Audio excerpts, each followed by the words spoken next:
Bonjour à tous, on se retrouve aujourd'hui pour une nouvelle vidéo où on va parler de la conférence de presse de présentation du nouveau coach en guise de successeur au technicien croate Igor Tudor.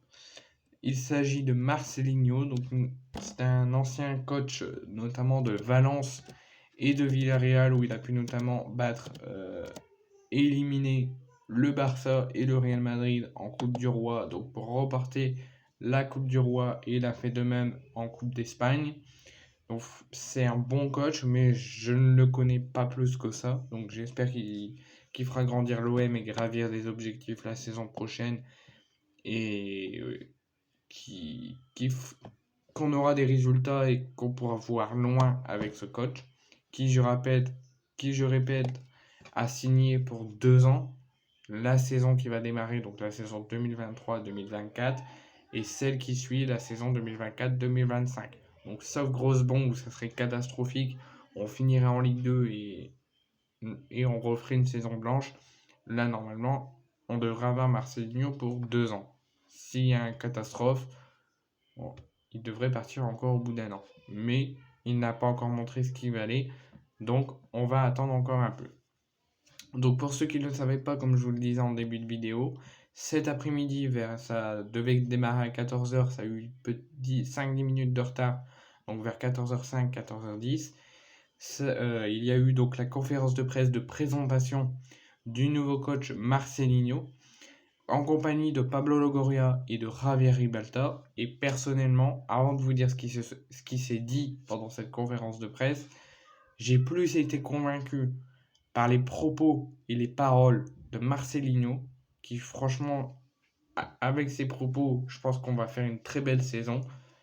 Mais avec les propos de Pablo Longoria sur la suite sur la saison prochaine, sur les objectifs et sur la gestion des prêtés, donc notamment Conrad de la Fuente, Paul Lirola, Jordan Amavi, tout ça, et même sur le cas Alexis Sanchez, on ne sait pas s'il fera partie de notre effectif la saison prochaine, je n'ai pas été convaincu du tout.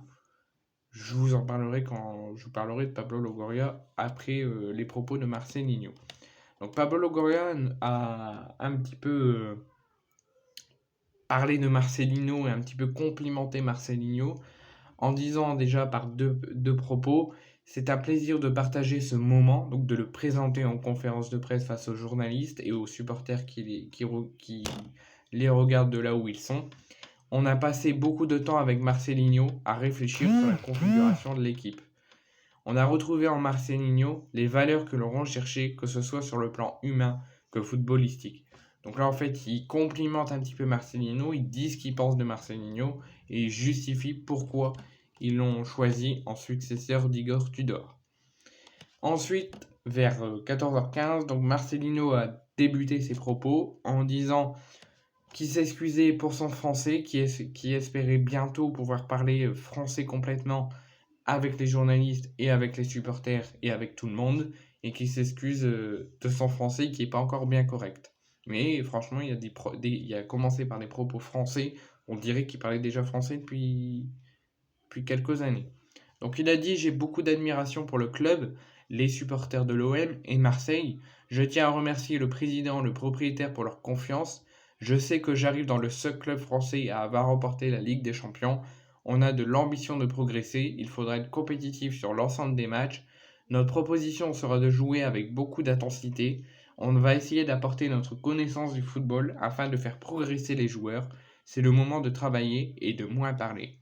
Bah ça, franchement, des propos comme ça qui dit à l'heure actuelle, c'est plus le moment de travailler que de parler, ben il faut être le plus heureux des supporters de Marseille. Alors peut-être il dit ça et on va faire une saison de merde et on va être tous furieux à la fin de la saison, mais avec des propos comme ça, comme quoi il dit que le moment actuel n'est plus à la parole mais à travailler, franchement c'est pas mal. Donc en résumé sur ses premiers propos, donc il dit qu'il y a beaucoup, qui complimente un petit peu la ville, les supporters et le club, qui dit qu'il y a beaucoup d'admiration pour le club et ses supporters et par la ville de Marseille. Pour le choix de sa nomination, il tient à remercier le propriétaire Franck McCourt, ainsi que le président et ainsi que Javier Ribalta. concernant la pression qu'il risque d'avoir au Vélodrome et à Marseille, il dit qu'il sait qu'il arrive dans un club qui a remporté la Ligue des Champions, qui a de l'ambition et qui a envie de progresser. Il nous dit qu'il a lancé déjà un message à nous et aux joueurs qu'il faudrait être compétitif sur l'ensemble des matchs. Et un petit peu comme avec Igor Tudor, il y avait beaucoup d'intensité, beaucoup de contrôle du ballon. Bah lui, c'est quasiment pareil, mais lui, il veut travailler à l'entraînement et en match avec énormément d'intensité. Et là, on voit qu'il veut faire progresser les joueurs, mais aussi les jeunes, parce qu'il dit on va essayer d'apporter notre connaissance du football afin de faire progresser les joueurs. Donc en fait, il prendra en compte les jeunes. Même les jeunes qui ont eu très peu de temps de jeu, mais qui n'ont rien lâché, bah là, ils auront plus de temps de jeu parce qu'ils veulent les faire progresser, leur faire confiance, leur apporter leur connaissance du football. Ensuite, il y a un journaliste qui, je ne sais plus la question, je ne saurais plus les questions qu'ils leur ont posées, mais en tout cas, ils lui ont posé la question sur ses méthodes. Quelle méthode il va introduire à l'OM dès son arrivée, donc dès les premiers matchs et dès son premier entraînement qui débute ce soir, je crois, ou qui débute demain. Il dit qu'on croit en notre méthode du travail, on aime avoir une équipe organisée, c'est la base du succès. Donc il nous dit, si le club, l'équipe croit en la méthode du travail et l'équipe est organisée, ça sera la clé du succès, ça sera la base du succès. Et on veut une équipe qui est également dynamique et effrayante. Et attrayante, c'est un football qui correspond à ce qu'est l'OM. Donc il dit que l'OM, le club, et l'équipe, c'est une équipe dynamique et attrayante. Et c'est ce qu'il veut pour ses débuts. Et il dit que ça, d'avoir une équipe qui est organisée, qui croit en sa méthode du travail, qui est dynamique et attrayante, c'est un football qui correspond à l'OM. Ensuite, sur les joueurs, qu'est-ce qu'il a pensé de l'équipe de la saison dernière et qu'est-ce qu'il a pensé des joueurs actuels lors de son arrivée. Donc il dit, on a vu plusieurs matchs de la saison passée de l'OM, on va avoir un style de jeu qui est différent de celui d'Igor Tudor la saison passée, surtout défensivement, parce que Igor Tudor avait une grosse méthode défensivement, Marcelino va en mettre une différente, et que lui, il veut arrêter de parler, comme il a dit au début de la conférence de presse, il veut travailler dès que c'est possible pour être fin prêt à l'aube de la Ligue des Champions, sachant que l'OM redémarre plus tôt que les autres, parce qu'il redémarre le 8 août pour les tours préliminaires et éventuellement pour les tours barrages, pour potentiellement jouer la phase de poule de Ligue des Champions. Donc c'est pour ça qu'il dit que tout de suite, ils vont arrêter de parler, ils vont beaucoup travailler. Ça sera des tactiques et des styles de jeu différents qu'Igor Tudor, surtout défensivement, et qui vont tout de suite, très rapidement, dès que c'est possible, travailler pour être prêt pour le démarrage de la Champions League. Ensuite, sur sa tactique qu'il va mettre en place à l'entraînement pour faire progresser les joueurs et les préparer pour les matchs et en match. Il dit notre organisation va dépendre des joueurs, on restera proche d'un 4-4-2, donc en gros il dit que pendant la saison et pendant les entraînements ça sera possible qu'à un moment il y aura un 4-4-2, mais pas tout le temps parce qu'il y a des moments où ils changeront de dispositif mais resteront proches du 4-4-2, ça dépendra des joueurs, de leur état physique, mais ça dépendra aussi de l'effectif. On va pas changer de dispositif en fonction de l'adversaire, donc en gros là il dit que quand il mettra un dispositif lors d'un match, ils prendront pas en compte le dispositif de l'adversaire ou l'adversaire. Il va juste prendre en compte l'état de l'équipe et l'équipe en elle-même.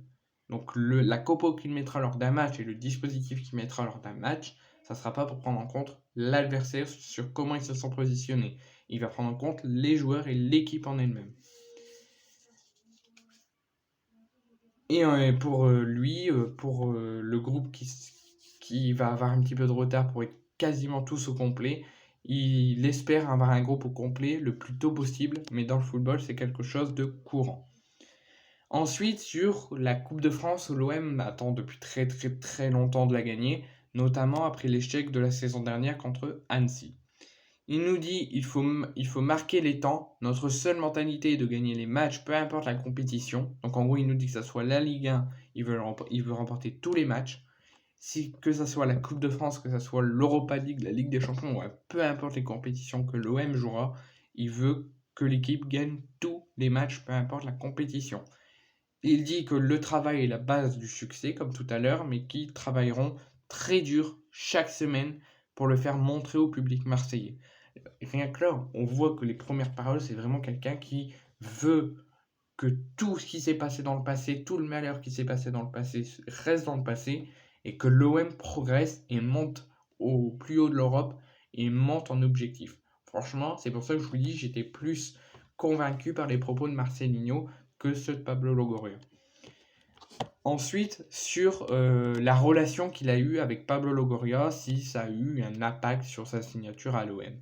Il nous dit chacun a son concept de l'amitié. Un collègue de travail est un ami et un ami sont bien différents selon lui. Pablo, c'est quelqu'un qui connaît depuis 20 ans, que c'est quelqu'un qui considère, Marcelino considère Pablo comme un ami, mais que cela ne changera rien à son envie de réussir à l'OM.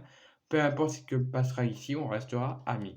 Donc en gros, l'amitié entre lui et Longoria va s'éterniser pendant un long moment, parce que même si dans 1 an ou dans 2 ans, ils partiraient de l'OM, ils resteront très amis tous les deux. Ensuite, même s'ils sont amis, les décisions seront prises en toute concentration et en toute impunité. C'est, peu importe qu'ils sont amis, il n'y en a pas un qui va se mettre sur l'autre décision et qui va le chambouler. Et son principal objectif à Marcelinho, c'est de réussir à l'OM. Et la relation amitié qu'il y a avec Pablo ne l'impactera pas dans le but de faire progresser l'OM et de réussir à l'OM. Ensuite, sur la première recrue que l'OM a eue pour l'été, la première recrue du mercato d'été, c'est son ancien joueur de l'Atlético Madrid ou l'Atlético Bilbao, je ne sais plus. C'est Geoffrey Kondogbia.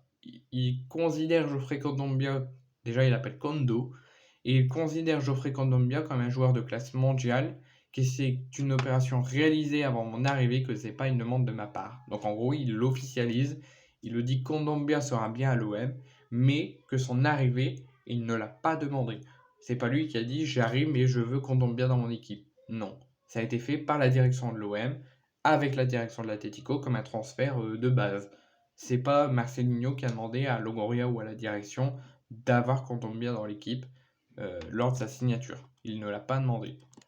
Ensuite, on lui a posé la question sur sur son regard personnel, pas celui de Pablo ou pas celui des supporters, sur son regard personnel de l'effectif actuel et du stade Vélodrome. Il dit qu'il faudra faire quelques changements au sein de l'effectif. Donc il dit que l'effectif n'est pas encore au complet, mais même s'il allait au complet, il faudra changer quelques petits changements. Qu'il faut avoir d'autres profils. Donc en fait, il attend des transferts et des départs et des arrivées. Il veut que la direction se bouge. Il ne le dit pas, mais on voit rien qu'à ses propos qu'il veut que le mercato se bouge un peu parce que l'effectif qui est actuel, il le trouve bien, mais qu'il faut qu'il y ait quelques changements et un petit peu d'autres profils. Ensuite, sur ses souhaits comme joueur, il dit qu'il souhaite plutôt des joueurs de côté, capables d'attaquer les espaces, mais il dit je donnerai sur mon avis sur les joueurs, mais la décision finale ne sera pas la mienne. Donc en gros, il peut conseiller à la direction, au propriétaire, à Pablo Longoria des noms de joueurs, mais ça se peut qu'ils ne viennent pas. Parce que sa décision que lui va donner et les noms qu'il va donner, ça sera à la direction de choisir et la décision ne sera pas celle de Marcelinho. Ensuite, sur le Vélodrome, donc il dit qu'il a connu le Vélodrome, qu'il a commencé à savoir ce que c'est et à le connaître en 1985, lorsqu'il jouait avec la sélection espagnole, et qu'il espère dans l'avenir, ou même dès cette saison, prendre du plaisir dans ce stade incroyable. Ensuite, sur ses exigences, parce qu'il y a plusieurs rumeurs qui tournent en ce moment, comme quoi il y a des joueurs qui ont donné des interviews, qui dit que Marcelinho demande vraiment de fortes exigences au niveau de l'hygiène de vie, tout ça. Donc il dit, il aime beaucoup, lui et son staff, dialoguer avec les joueurs, que la valeur fondamentale dès le démarrage de la saison sera de la sincérité, et que si on regroupe toutes ces valeurs, on gagnera plus facilement des matchs. Donc en gros, il considère que si la saison veut se terminer en succès, il faudra de la sincérité et de la confiance. Et au-delà des joueurs, il veut trouver des personnes compatibles avec sa philosophie. Ensuite, sur le poste d'attaquant, comme quoi il n'y a pas beaucoup d'attaquants avec le possible départ d'Alexis Sanchez, on ne sait pas plus. Vitinha qui est un petit peu moins bien en ce moment, qui a du mal à s'adapter. Le départ de Luis Suarez. Donc il dit qu'on va commencer sans plusieurs éléments, mais nous n'avons pas d'excuses. On va avoir besoin de profils différents. On est conscient de la situation de certains joueurs comme Sanchez ou comme Vitinha, mais on veut tous avoir l'effectif au complet le plus vite possible. Donc en gros, il le dit pas, mais au démarrage de la saison, ou au prochain entraînement qu'il va diriger, il va avoir son effectif complet. Donc voilà, c'était tous les propos de Marcelinho pour sa première conférence de presse à l'OM et sa conférence de presse de présentation. Maintenant, place aux questions que les journalistes ont posées à Pablo Longoria et à Javier Ribalta, où je n'ai pas été du tout convaincu. On lui a tout de suite posé des questions sur l'effectif, sur le nombre de joueurs qu'il y aura la saison prochaine, sur l'état du groupe, sur l'effectif qui sera là la saison prochaine. Donc il dit il va attendre des recrues, mais il ne le dit pas trop parce qu'il dit il faut trouver les profils adéquats à la philosophie du coach. Donc soit les joueurs qui sont à l'heure actuelle, il va essayer de trouver une philosophie avec le coach, soit les prêter, il va essayer d'avoir une philosophie avec le coach, ou soit par des transferts. Pendant 2 ans, il a dit qu'il a fixé des nombres définis de joueurs. Là, il n'en définit pas pour la saison prochaine. Il n'y a pas un nombre défini de nombre de joueurs, donc il peut avoir 20, 23, 24, 25, 26. Il ne les définit pas. On va prendre de la distance pour analyser ce que l'on doit faire pour améliorer le secteur offensif notamment qui a à refaire. Donc en gros, il dit qu'il va avoir une reconstruction parce qu'il l'a déjà dit en fin de saison lors de sa dernière conférence de presse. Il a dit qu'il y aura une reconstruction à 50% de l'effectif. Là, il dit plus qu'il n'y aura pas un nombre défini de joueurs. Il ne dira pas il faut un nombre de joueurs, il faut 23 joueurs ou 25 joueurs. Il ne définit pas, tous les joueurs peuvent venir, il n'y a pas de nombre défini. Mais qui va prendre quelques jours, quelques semaines pour analyser l'équipe, voir comment ils peuvent le reconstruire. Mais sa priorité, ce sera de reconstruire au niveau attaque, au niveau offensif. Parce qu'il trouve que l'attaque et l'offensivité est à refaire. Ensuite, c'est ça, le dernier propos de Javier Ribalta, il a parlé qu'une seule fois pour parler des retours des prêts. Concernant Isaac Touré, il ne quittera pas l'OM, en tout cas d'ici la fin du mercato d'été. Là, l'OM part du 17 juillet au 21, si je ne me trompe pas, ou au 26, je ne sais plus, en Allemagne, où il y aura notamment un match amicaux. Il y en aura un avant le stage et peut-être pour quelques-uns de matchs amicaux pendant le stage en Allemagne. Isaac Touré, lui, ne quittera pas, en tout cas, c'est ce que Javier Ribalta dit. Isaac Touré va revenir à l'OM, il sera du coup officiellement un joueur de l'OM, et il va partir en Allemagne avec l'équipe. Donc d'ici le 17 juillet, il sera toujours à l'OM, il partira en Allemagne avec l'équipe, et peut-être que là, il y aura un petit peu d'avancée après le stage en Allemagne. Mais là, il ne nous parle pas d'un départ, il nous dit qu'il restera à l'OM, parce qu'il va aussi partir en stage en Allemagne avec l'équipe. Ensuite, Pape Gueye, il ne parle pas d'un départ non plus, il dit que Pape Gueye peut rester ici, même s'il lui reste 1 an de contrat. Là, il a fini son prêt à Séville, il va revenir à l'OM, il lui reste 1 an de contrat à l'OM, et ça peut, et c'est même possible, qu'il ne quitte pas l'OM, qu'il reste à l'OM. Et ensuite, pour les autres, pour Konrad de la Fuente, Paul Lirola, Jordan Amavi, Salim Ben Seguir et plein d'autres, eux, par contre, ils ne resteront pas à l'OM, et ils vont, dans les prochains jours, prochaines semaines, essayer de leur trouver une porte de sortie et trouver une solution pour un départ. Donc Isaac Touré risque de rester la saison prochaine, ne devrait pas repartir en prêt ou en transfert définitif, parce qu'il va partir en Allemagne avec l'équipe. Pape Gueye, c'est la même chose. Et pour les autres, pour Konrad de la Fuente, Paul Lirola, ils vont essayer de trouver une porte de départ. Ensuite, d'avoir un groupe complet dès l'arrivée d'un coach. Donc il dit on veut donner au coach la possibilité d'avoir un groupe complet le plus rapidement possible, et même avant le début des barrages de Ligue des Champions. Et l'inquiétude des supporters, je peux la comprendre, mais quand on a les idées claires, l'important est d'attendre le bon moment. Et ensuite, donc Pablo Longoria a fini la conférence de presse pour parler du cas Vitinha. Donc le cas Vitinha est similaire à tous les attaquants qui sont arrivés à l'OM. Il faut lui laisser le temps de s'adapter à la ville et au club. Il a également la pression du prix du transfert. Juger un jeune attaquant après seulement 6 mois au club, je ne suis pas forcément d'accord. C'est aussi notre responsabilité. Donc Vitinha, lui, c'est sûr, je lui dis qu'il faut encore du temps d'adaptation, il ne devrait pas quitter l'OM. Pour Sanchez, si on conclut un petit peu, Les propos de Pablo Longoria, il a pas parlé beaucoup, mais c'était pas pour moi concluant. Sanchez, on n'en sait pas plus. Il reste le fou sur son avenir. Il remercie pour tout ce qu'il a fait à l'OM. Ça sent un petit peu un départ qu'une prolongation. J'espère vraiment qu'il va prolonger, mais pour l'instant, il ne nous en dit pas plus. Pour les retours des prêts, Isaac Touré va revenir. Les autres vont partir, sauf Pagay et Isaac Touré.